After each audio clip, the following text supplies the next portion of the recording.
नमस्कार दोस्तों, हमारा आज का विषय है depression due to peer pressure in teenage girls. Welcome doctor. Thank you. तो चलिए शुरू करते हैं डॉक्टर मनमीत के साथ आज की बातचीत का सिलसिला depression due to peer pressure in teenage girls पर। मैम, सबसे पहले हम आपसे ये जानना चाहेंगे कि ये टीन डिप्रेशन क्या होता है। एक्चुअली टीन एज में बहुत सारी चेंजेस आती हैं, फिजिकल भी आती हैं, मेंटल भी आती हैं, सोशल भी आती है। और जैसे कि हम अक्सर कोशिश ये करते रहते हैं कि ये जो बच्चे हैं ये बहुत जल्दी से बड़े हो जाएं, और फिर ये भी चाहते हैं कि बड़ों जैसा बिहेव ना करें। सो दोनों के बीच में एक ऐसी स्टेज आ जाती है कि जब वो जिस तरह से भी बिहेव करते हैं उनका थोड़ा क्रिटिसिज्म होता ही है। तो उस संदर्भ में अक्सर जो बच्चे हैं वो बड़ा लेफ्ट आउट सा फील करते हैं।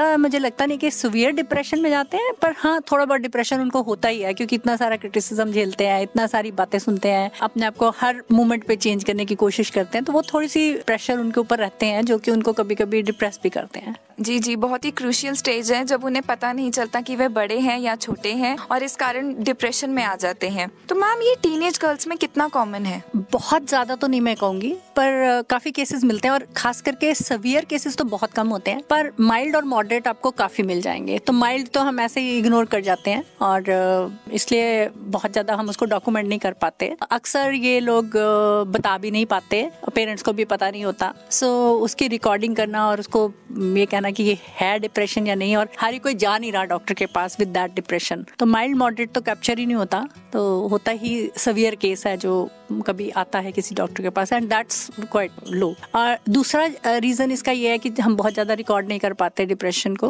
वो खास करके यंग गर्ल्स में, क्योंकि मेंटल हेल्थ को बहुत स्टिग्मेटाइज्ड किया गया है। ये हम सोचते हैं कि ओहो डॉक्टर मतलब एक साइकाट्रिस्ट के पास जाना मतलब प्रॉब्लम, ठीक है। लड़कियों को तो खास करके लोग नहीं ले जाएंगे।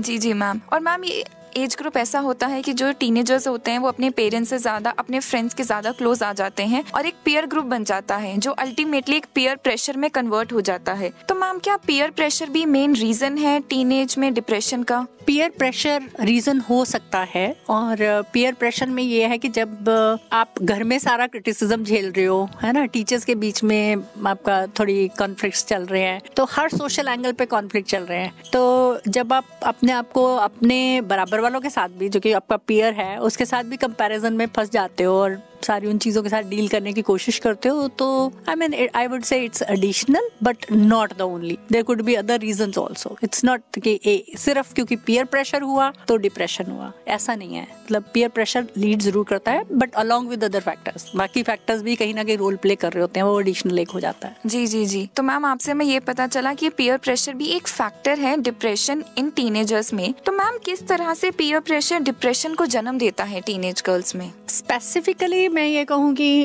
क्योंकि पीयर प्रेशर हुआ और डिप्रेशन हुआ, ऐसा नहीं है। पर जैसे मैं पहले भी बोल चुकी हूँ कि ये एक मल्टीफैक्टोरियल है, इट्स नॉट कि सिर्फ पीयर प्रेशर था। पर हाँ, अगर हम पीयर प्रेशर को अलग से लें तो ये है कि सपोजिंग मेरे घर में ये है कि स्मोकिंग नहीं करना या अल्कोहल नहीं लेना, या है ना, पर प्रेशराइज हो रहे हो क्योंकि आपका पीयर सारा उसी में इन्वॉल्व है। There could be various other areas also, not only smoking.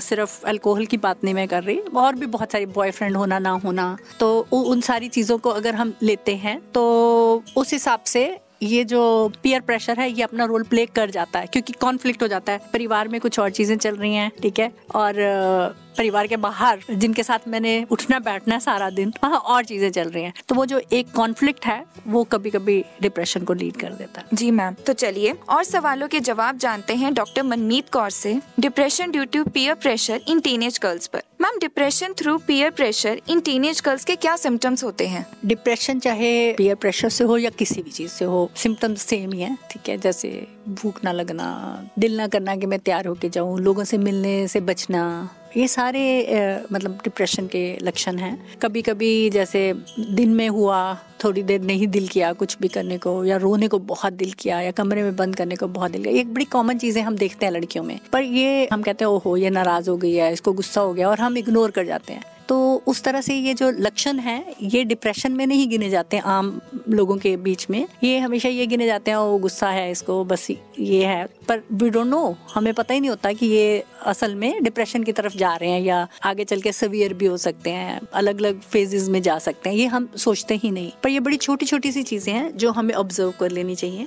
ये जो लड़कियां हैं जब इनके साथ ये हो रहा है कि आज मैंने कमरे से बाहर ही नहीं निकलना, ठीक है, या मैं नहीं नहाऊंगी, खाना खाने को नहीं दिल कर रहा, नींद में भी प्रॉब्लम हो रही है, तो वो सारे छोटे छोटे सिम्टम्स हैं जो हम अगर पहली स्टेज पे ही रिकॉग्नाइज कर जाते हैं और कोशिश करते हैं थोड़ा सा डिस्कशन की, तो आई थिंक इट्स इम्पोर्टेंट। तो मैम जब टीनेज गर्ल्स बहुत चिड़चिड़ी हो जाती हैं, उनका स्वभाव ऐसा हो जाता है कि वह किसी से बात नहीं करना चाहती, अकेले रहना चाहती हैं, तो एक तरह से वह डिप्रेशन की मरीज हो रही हैं, जिसे हम इग्नोर कर जाते हैं, जो बाद में जाके सीवियर भी हो सकता है। तो मैम पीयर प्रेशर के क्या क्या कॉन्सिक्वेंसेस होते हैं इसके अलावा? पीयर प्रेशर के तो कॉन्सिक्वेंसेस बहुत सारे हैं लाइक प्रेशर में ही लोग जो पीयर प्रेशर में आप स्मोकिंग शुरू करते हो, अल्कोहल शुरू करते हो, सारे जितने ड्रग एडिक्शन, जितने नेगेटिव चीजें हैं उसी के अंदर आ जाती हैं। बड़ी मतलब मैं ये नहीं कहूँगी कि हमेशा नेगेटिव होता है, पॉजिटिव इफेक्ट्स भी इसके होते हैं। प्रेशर में आके कभी कभी कॉम्पिटिशन में भी आ जाते हो, अच्छे काम भी करते हो, ठीक है, तो प्रेशर में कभी कभी आप बहुत सारी सेवाएं भी दे जाते हो लोगों को, तो बट नेगेटिव अभी तक हम ज्यादा जब भी देखते हैं तो पीयर प्रेशर को नेगेटिव उसमें लेते हैं।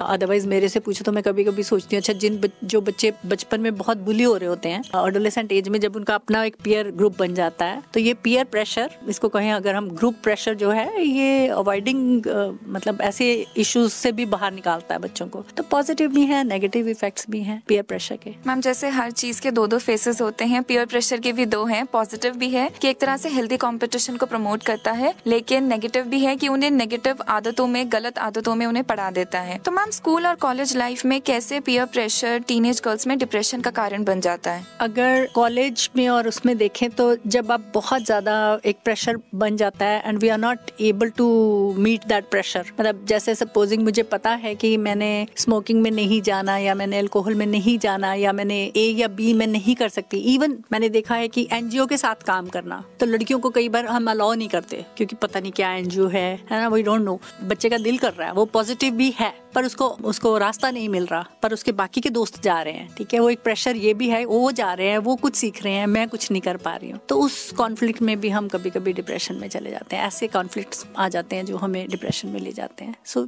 ऐसी सिचुएशंस क्रिएट होती हैं। तो जब टीनेजर्स को ऐसा लगता है कि वो अपने फ्रेंड से, अपने पीयर ग्रुप से पीछे रह रहे हैं, उनके साथ चल नहीं रहे हैं, उनके साथ किसी एक्टिविटी में पार्ट नहीं ले पा रहे हैं, तो एक तरह से उनमें डिप्रेशन आ जाता है। मैम जो हमारे आजकल की टीनेजर्स हैं, खासकर हमारी टीनेज गर्ल्स, वो बहुत जल्दी इन्फ्लुएंस हो जाती हैं अपनी पीयर ग्रुप्स को देख के, अपनी फ्रेंड्स को देखकर, और वो विश करती हैं कि वो भी उनकी तरह ही लगे, उनकी तरह ही बिहेव करे। तो मैम क्या इस तरह से वो खुद ही डिप्रेशन को इनवाइट कर रही हैं? मैं ये नहीं कहूँगी, मतलब आपकी इस बात से मुझे एक बड़ी अच्छी सी बात याद आई कि आजकल लड़कियों में ये बड़ी चीज है। ओके, मैं क्या करूँ, वो सारे कहते हैं कि बॉयफ्रेंड्स हैं और मेरा कोई बॉयफ्रेंड नहीं है, ये एक बहुत बड़ा प्रेशर है ना। ये कोई भी नहीं सोचता ये पॉजिटिव हो सकता है किसी एक स्टेज तक, कि अगर नहीं है कोई बॉयफ्रेंड तो ठीक है, कोई बात नहीं है ना, पर इतना प्रेशर होता है। और तो छोड़ो, मैं उन मदर्स को भी जानती हूँ, वो कहेंगी ओ पता नहीं मेरी बेटी को क्यों कोई नहीं मिल रहा, बाकी सबके बॉयफ्रेंड्स हैं, ठीक है। तो आप सोचो कि कहाँ से क्या रोल प्ले किया जा रहा है। तो आप अपने दायरे में देखिए तो आपको पता लग जाएगा कि कभी कभी ये जो पीयर प्रेशर है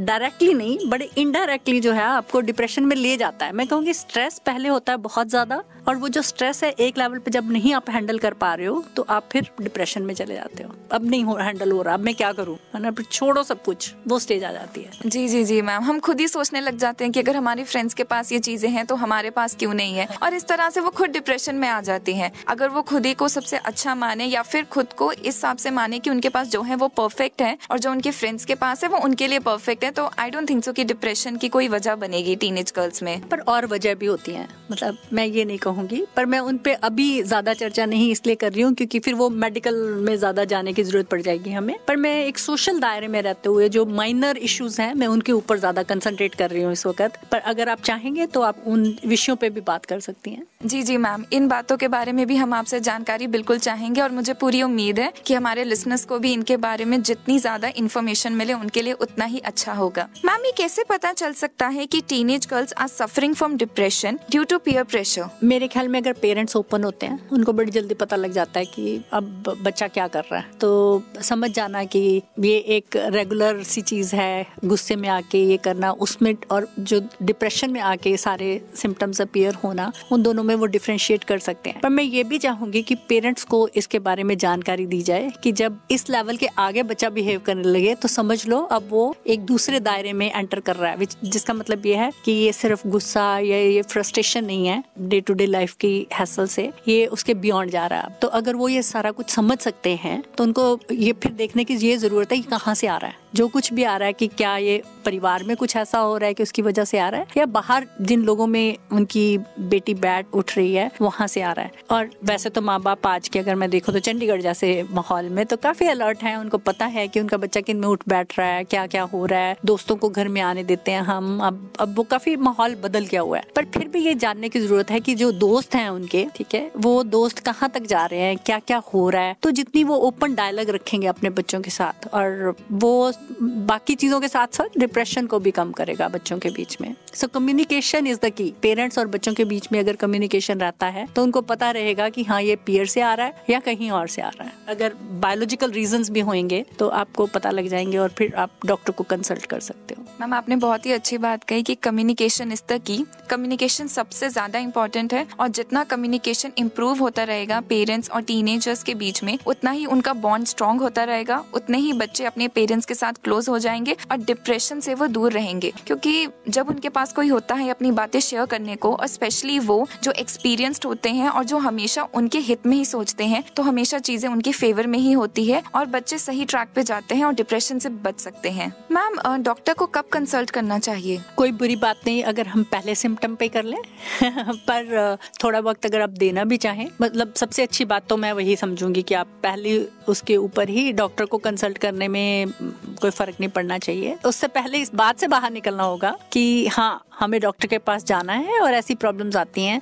और डॉक्टर के पास जाना जो है वो कोई बुरी बात नहीं है। तो mental health is not, depression ही नहीं है सिर्फ, बहुत सारे मेंटल डिसऑर्डर्स हैं। कम से कम नहीं तो 23% तक के लोग जो हैं वो इसके साथ सफर कर रहे हैं पूरी पॉपुलेशन में। मैम हमारी सोसाइटी में एक मिथ है कि अगर कोई साइकाइट्रिस्ट के पास जाता है कोई एडवाइस लेने के लिए तो उसे ये कहते हैं कि ये पागल हो गया है। तो मैम इसी चक्कर में काफी लोग अपने डिप्रेशन का इलाज करने जाते नहीं है डॉक्टर से कंसल्ट करने। तो मैम हम ऐसा क्या कर सकते हैं कि लोगों की थिंकिंग चेंज हो? थिंकिंग तो चेंज करने की जरूरत है ही है, पर मैं कहूँगी चलिए मीन टाइम, मतलब जब तक हम थिंकिंग चेंज करते हैं और देर होती है, बीच का रास्ता है वो ये है कि स्कूल में इतने काउंसलर्स हम रखते हैं, तो उन काउंसलर्स को थोड़ा बहुत अगर हम आइडिया दें कि डिप्रेशन में ना जाएं जो स्टूडेंट्स है स्कूल्स में, कॉलेजेस में, तो हल हो सकता है। जरूरी नहीं कि हम इमीडिएटली डॉक्टर के पास ही जाएं। तो काउंसलर की मदद से हम इसको मतलब एक शॉर्ट टर्म में इसको कंट्रोल कर सकते हैं, इसको प्रिवेंट कर सकते हैं। तो counsellor I think should be there and should be actually approached for this kind of a thing. जी जी मैम, काफी स्कूल्स में अब काउंसलर्स हैं और जिससे स्टूडेंट्स काफी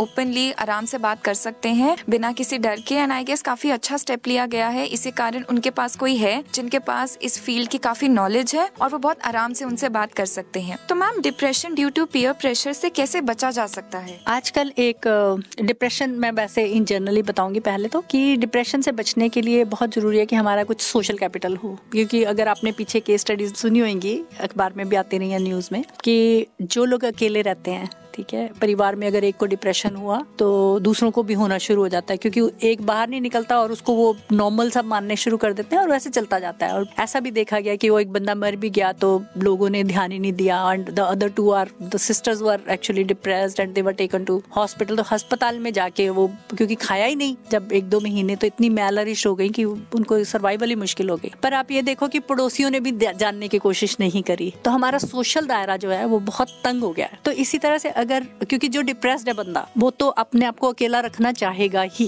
पर अगर उसके दायरे में ज्यादा से ज्यादा लोग हैं वो कोशिश करेंगे कि वो अकेलेपन में ना जाए। तो टीन एज में भी यही है कि जैसे ही वो अकेलेपन में जाना शुरू करे बच्चा, क्योंकि कंपटीशन इतना ज्यादा है, माँ बाप कोशिश करते हैं मेरा बच्चा पढ़ाई में आगे निकले, उसको अकेला करते हैं, ठीक है, इसीलिए पीयर प्रेशर ज्यादा काम कर जाता है। अगर आप उसको उसके दायरे में रहने देंगे और उस दायरे को पर कोशिश करेंगे कि वो उसके साथ साथ चल पाए, तो शायद इसको आप थोड़ा सा कंट्रोल कर सकते हैं। मतलब जितना, वही बात फिर वहीं पे आती है कि जितना हम कम्युनिकेट कर रहे हैं बच्चे के साथ, माँ बाप तो कर ही रहे हैं, पर अपने सोशल दायरे में भी बच्चों को अगर हम उठने बैठने देते हैं, बात करने देते हैं, तो बहुत जरूरी है। दूसरी बात मैं ये कहूंगी कि सिर्फ इस बात पे ना रहें कि पीयर प्रेशर से ये हो रहा है। कुछ हिस्ट्रीज ऐसी भी देखी गई हैं कि अगर पहले बच्चे का कभी अब्यूज हुआ है, ठीक है, एंड स्पेशली सेक्सुअल अब्यूज हुआ है, और थोड़ा सा पीयर प्रेशर आया है, तो लोग जो हैं वो ज्यादा डिप्रेशन में गए हैं। मतलब टीनेज गर्ल्स जो हैं जल्दी डिप्रेशन में गई हैं। तो वो चीजें भी थोड़ा लुकआउट पे रहना चाहिए कि कोई और कारण भी तो नहीं है जो पीछे ऑपरेट करते रहे हैं और अब ट्रिगर हो गया। पीयर प्रेशर एक ट्रिगर की तरह ही काम करता है ना अक्सर, तो अपनी हिस्ट्रीज को भी दिमाग में रखना चाहिए थोड़ा सा, तो उसी के हिसाब से आप उनके लिए केयर और वो सारा कुछ कर सकते हो। सो इन टोटलिटी आई वुड से जितना बच्चा ओपन है और जितना उसका अच्छा सा दायरा है, मैं ये नहीं कहूंगी कि बिल्कुल ओपन दायरा, पर हाँ कुछ अच्छा सा दायरा जिसके साथ उसकी अच्छी शेयरिंग हो सकती है, तो वो टीन एज के लिए बहुत अच्छा है। मैम कहते हैं ना कि एंटी सोशल होना भी एक तरह से बीमारी है, तो जितना हो सके टीनेजर्स को सोशल होना चाहिए, ओपन होना चाहिए, लेकिन जैसे आपने कहा है कि एक दायरे में रहना चाहिए, और इस तरह से ही वो डिप्रेशन से बच सकते हैं। मैम अंत में आप कोई संदेश देना चाहेंगे? इस वक्त तो मुझे ये लग रहा है कि हमारे जो टीन गर्ल्स हैं उनको काफी रिस्ट्रिक्शन में रहना पड़ता है। अगर थोड़ा सा वो ओपन होके रहें, और ओपन का मतलब ये नहीं कि कहीं भी जाएं कुछ भी करें अगेन, पर ये कि हाँ जिस भी दायरे में वो हैं थोड़ी सेंसिटिविटी और सेंसिबिलिटी से अगर काम करती हैं, तो शायद उनको आप खुद को भी सेटिस्फेक्शन रहेगी, पीयर प्रेशर भी कम रहेगा, और सेंस ऑफ अचीवमेंट ज्यादा होगी। तो अगर हम सेंसिबिलिटी से, जिसको कहते हैं ना सोशल कॉन्शियसनेस, हम ये देखें कि सोसाइटी में क्या हो रहा है और वो हम कहाँ कंट्रीब्यूट कर सकते हैं और किस तरह से कर सकते हैं, तो शायद हम अपने आप को थोड़ा सा पॉजिटिव एस्पेक्ट में ले जाएंगे। अभी वो नहीं हो रहा जो मुझे लगता है, तो अपने आप को थोड़ा सेंसिटिविटी से सोशली कॉन्शियस होके कंट्रीब्यूट करने की कोशिश कीजिए, तो डिप्रेशन से बचे रहेंगे। तो हमारी टीनेजर्स को पूरी तरह से एंजॉय करना चाहिए, उन्हें बाहर जाना चाहिए, एंटी सोशल बिल्कुल नहीं होना चाहिए, लेकिन सबसे ज्यादा इम्पोर्टेंट है उन्हें कॉन्शियस होना चाहिए। जैसे हमें मैम ने बताया, सोशल कॉन्शियसनेस बहुत ज्यादा जरूरी है हमारी टीनेज गर्ल्स में, उन्हें सेंसिबली सारा काम करना चाहिए, और इस तरह से वो डिप्रेशन से बच सकती हैं। Thank you ma'am. Thank you अपने बिजी शेड्यूल से टाइम निकालने के लिए और हमारे लिसनर्स के साथ इतनी इम्पोर्टेंट इन्फॉर्मेशन शेयर करने के लिए। मुझे पूरी उम्मीद है कि हमारे लिसनर्स को उनके सारे सवालों के जवाब मिल गए होंगे। इसी उम्मीद के साथ मैं अंकिता आप सब से इजाजत चाहूंगी। फिर हाजिर होंगी एक नए टॉपिक के साथ। तब तक खुश रहे, तंदुरुस्त रहे